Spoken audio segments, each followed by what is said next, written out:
This is the new 56mm f1.7 APS-C lens from Viltrox, and this is the adequate amount of haze for this room. It comes in white, matches my ZV-E10.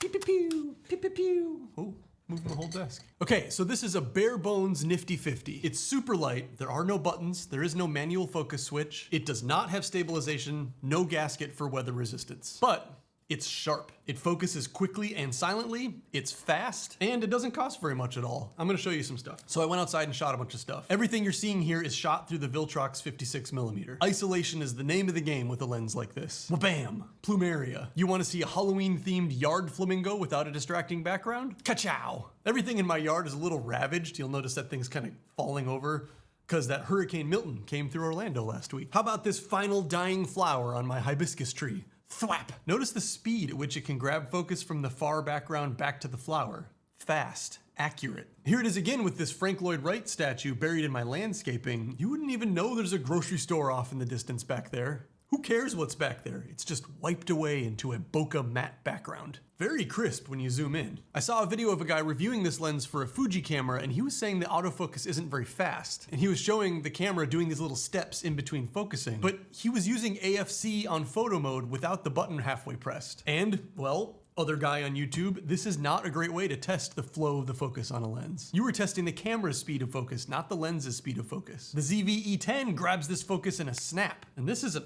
half a decade old camera. Viltrox built in a little USB Type-C jack for firmware upgrades, and the process is super simple. Just go to their website, download the right file for this lens, then when you plug this lens just directly into the side of your computer, it'll just mount on your screen like a USB stick. Need some more smoke. Putting haze in your room really helps that backlight. This light back here helps that do a lot more work. It's gonna make like a halo around my body. So with this mounted on your hard drive, you just download the correct copy of the firmware from their website and then just copy the file onto the lens. Like literally the lens pops up like a drive, just copy the file onto the drive. It updates in just a few seconds, it'll remount itself. You can double click the text file in there, which will show you which firmware it's on. You can see that it updated. It's actually the smoothest lens firmware process I've ever seen. To further test this thing out, I rigged up my ZV-E10 so I could record through the view of my camera. Then I took it out to Disney World. For the most part. Thank you. Thank you. Okay. Thank you. And I use this camera only because the body matches the color of the lens. White on white.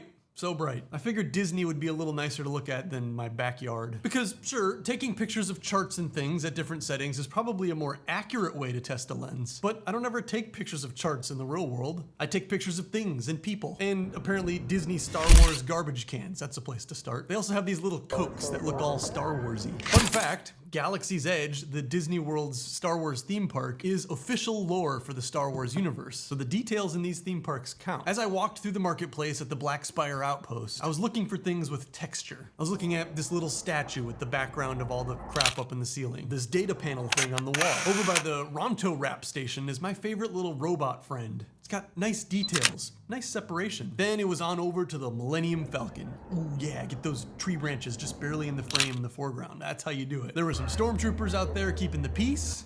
Click, click. That's a pretty good one. Stormtrooper looking at this guy who's just looking at his phone, looking at the Stormtrooper. And I don't know what you call this thing up here, but I had to test the dynamic range. And really, this is probably Sony's sensor, not the lens doing it. But a little dehaze brought that sky right back in. So what if it's oversaturated? It looks cool. So, for strange vacation photos of semi-close-up wall elements at a Disney theme park, this lens had no problems at all.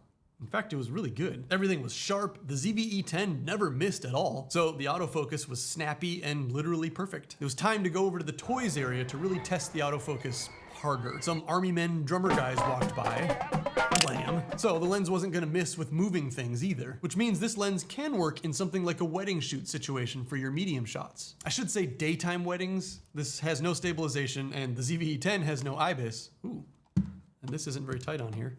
So if your camera doesn't have IBIS, the lack of stabilization would make low light things challenging if you're not using a tripod. If you are using a tripod, don't even worry about it. The Slinky Dog roller coaster went whipping by, and in a pan, with autofocus, auto tracking set. I kind of wish there was some way to get these pictures to this lady. That would be a cool one to print out as a vacation photo. Then, with the roller coaster coming straight at me, moving pretty fast,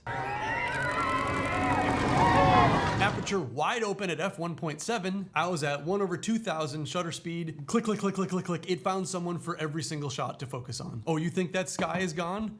dehaze. Anyway, Viltrox says all of this is not what this lens is even for, and I agree. I wouldn't use this lens for theme park vacation photos generally. Well, I would, but I would also have a couple other lenses with me. You would need something a lot wider a lot more often. Though it is fun walking around with this big contraption at a Disney theme park as an adult alone. This lens is marketed as a portrait lens. The 1.7 aperture will separate a person's head from the background in a very pleasing way and make perfect LinkedIn headshots. And in my testing, this is actually surprisingly not good, but great at being a portrait lens. Other than the fact that I don't really know what to do with my own face when taking a self-portrait.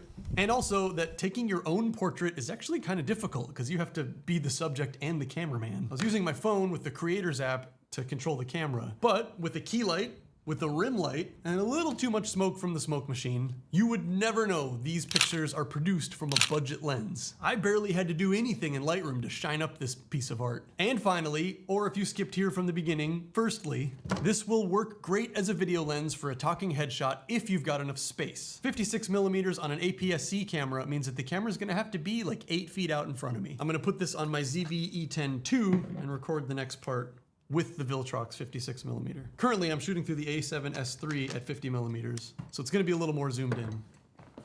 I did have to move my desk back a few feet, actually. So it's looking more like maybe 9 or 10 feet away from the desk. So this is shooting through the Viltrox 56mm 1.7. It's definitely clear. It definitely has no problem holding on to the focus of my face.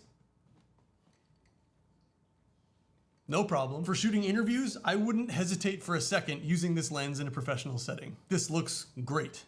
Although my crap behind me is now closer and a little more in focus, and you can see how much of a mess I am. For how little this lens costs compared to a Sony or a Sigma, I am blown away by its performance. You would pay double for a Sony lens with stabilization, or you could pay 400% more for a lens without stabilization, but gets you to 1.4 instead of 1.7. But that's getting into a range where you're paying a whole lot more for just a little more performance. Oh, and I can see that my face has now popped up in the corner over here, which means I have to stop talking now because almost all of you have already clicked away and started watching something else. So thanks to those of you who've stayed this long. Please subscribe. Goodbye. Rigged up my ZV-E10.